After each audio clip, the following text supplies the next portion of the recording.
Another service feeling the impact of the social distancing rules and travel restrictions is blood drives. News 19's Lindsay Ford shows you why it's even more important that people find a way to donate.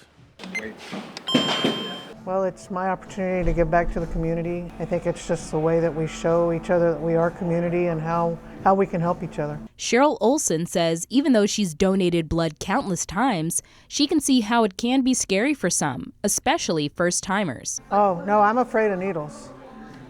So I don't like getting poked either, but it's worth it. American Red Cross staff say that the need hasn't stopped during this COVID-19 pandemic. Many patients in the hospital need blood for various treatments, like blood transfusions or cancer. Even though elective surgeries have been postponed in a lot of states, there's still patients in the hospitals with medical procedures that require blood. According to research done by the American Red Cross, 1 pint of blood can save up to 3 lives. Blood donated here on Thursday will service up to 105 hospitals in the Midwest. Coming together in times like this, it shows that communities are strong and that they're willing to help out.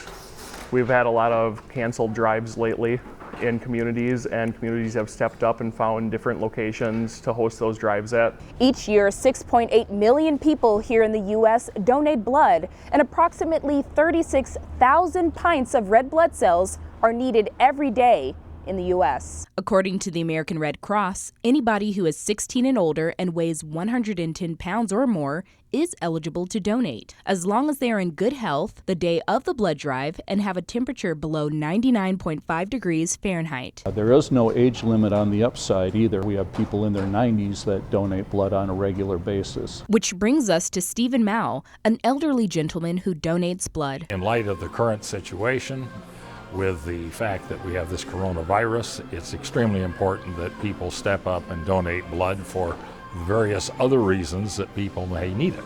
American Red Cross staff want you to know they are following COVID-19 safety protocols. In La Crescent, Lindsay Ford, WXOW News 19.